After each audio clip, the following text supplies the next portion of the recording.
Hi you guys, my name's Mark Richard. Today I'm going to be going over a freestyle catch.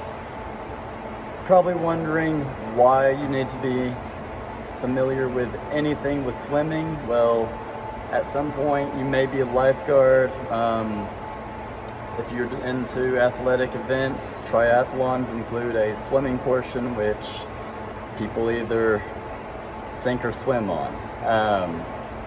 Not only that, those of you that are going CSCS, DPT, or even athletic trainers, there's a pretty good chance that you're going to be working with swimmers from time to time.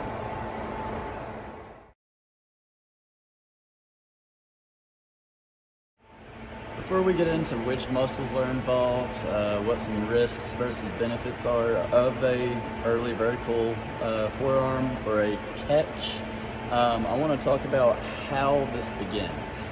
Alright, so in the entry on a freestyle,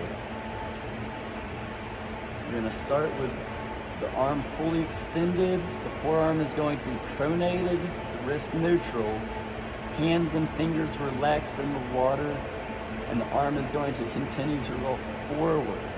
It's not going to cross the midline like you'll often see in not very experienced athletes, but it's going to reach forward right there. Alright, so the catch itself starts when you are at full extension, reaching forward. Alright, your shoulder needs to be horizontally going into an adduction with a slight internal rotation. Alright, so at this point the elbow will begin to bend, but you want to be sure that you are maintaining that pronated position.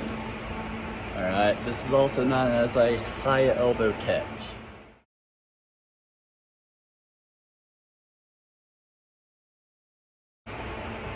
Alright, so within this movement, the body is going to move forward using the shoulder as a nice fulcrum. Alright, this movement should be thought of as a closed chain movement versus an open chain movement. If you had a class with Orion, I know he talked about it quite a bit. So within this, you want to be thinking about moving your body forward, not pulling your hand back. So this would be pulling your hand back versus this closed chain movement of setting that catch and pulling your body forward.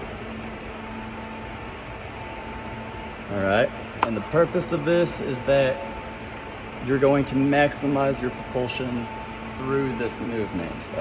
What limited studies there are on swimming biomechanics, they're seeing that close to 85 to 90% of your propulsion in freestyle comes from your upper extremities.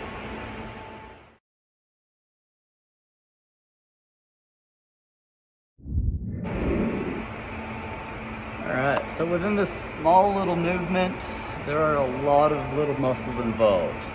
Alright, so within the adductor group, some of the primary muscles involved will be the pectoralis major, latissimus dorsi, and your teres major and minor.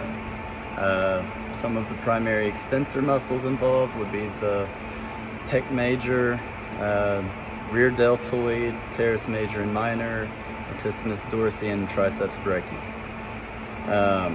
Within the internal rotators that are used so prevalently, the subscapularis, teres major and minor, your pec major again, and your anterior deltoid, along with your lats. Stabilizers of the scapula will include the upper, middle, and lower traps, and then of course your serratus anterior will also be a huge helper in all of these little movements.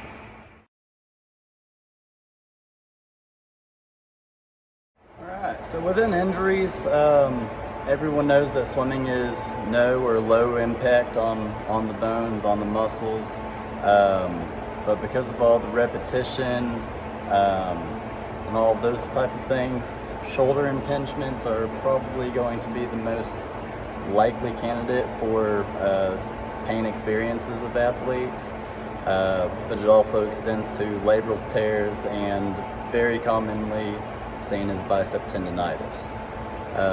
Again, very limited studies in swimming, but a few that I came across show that 40 to 45% of the impingements likely occur at the catch.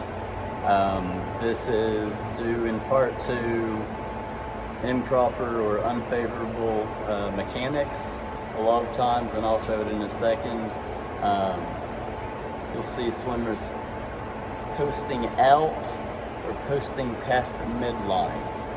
Both of those are potential instigators, just because all of the structures inside the subacranial space are so tight, they become very compressed.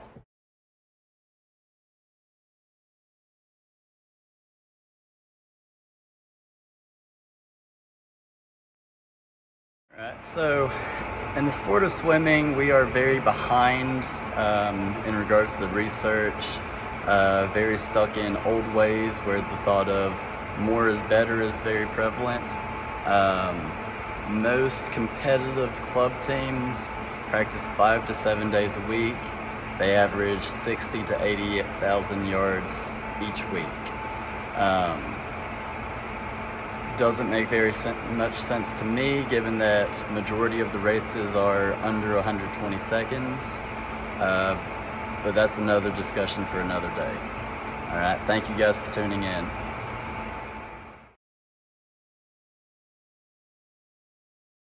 You've got to create that momentum in a short amount of time. And that's exactly what Maggie Dobbins is doing in 4. Look at those arms. She's turning them over. She's going with the straight arm method. That's what a lot of sprinters have gone to these days. Don't blink, folks. Here it is. 23:50.